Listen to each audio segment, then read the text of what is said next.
lots of people are saying, well, this is Black police officers killing a Black man somehow is different, but it fits very squarely into the narrative that you have been trying to get people to pay attention to for some time.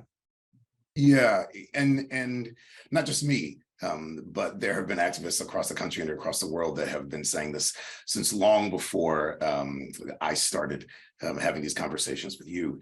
The problem isn't the prejudicial thought. Prejudice is a problem, right?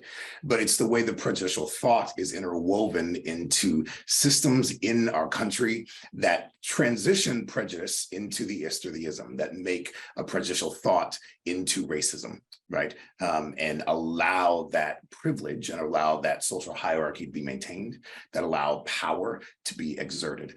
And what we see in our system of policing is a very clear example of how, when you found something on the basis of bias, when you found something on the basis of the criminalization of Black and brown bodies, that at a certain point, there becomes, there's an internalization of that thought, of that system into individuals, regardless of their racial and ethnic identity.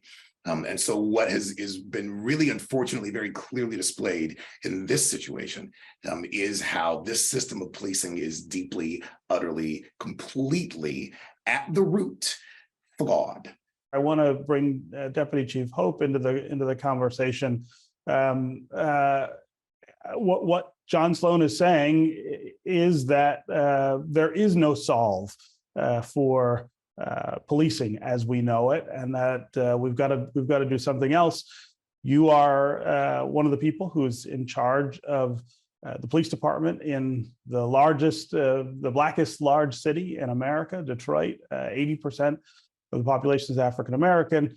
How do you respond to this idea that the problem is policing itself, and that the things that we are doing in Detroit inside the police department to make things better essentially don't address the problem? What would your answer to that be?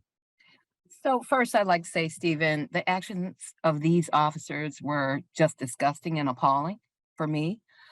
Excessive force is a disregard for life and has no place in law enforcement at all.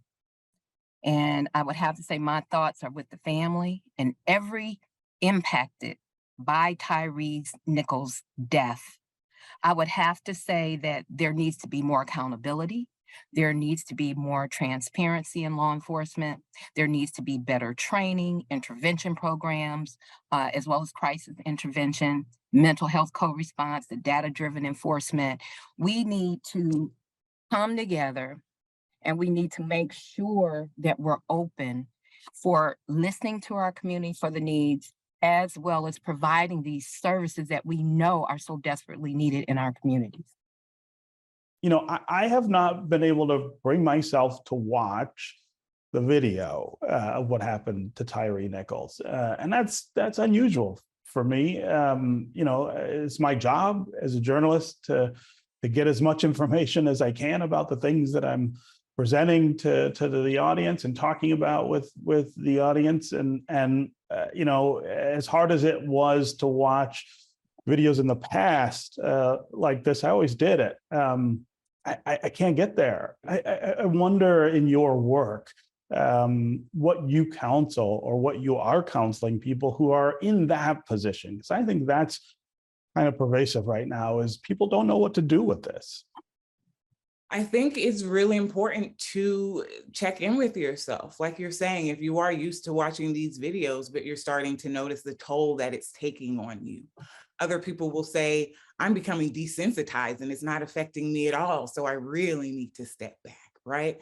So really just doing that self-check and then determining, okay, what can I do within my position of influence or power, or my position within my community, or even in my family, right? We know a large part of the healing that's taking place, yes, is across news and media platforms like this, but just, you know, going home and checking in with your kids and asking them how they're coping and how they're processing and what their understanding of the justice system is, as well as their sense of safety within that.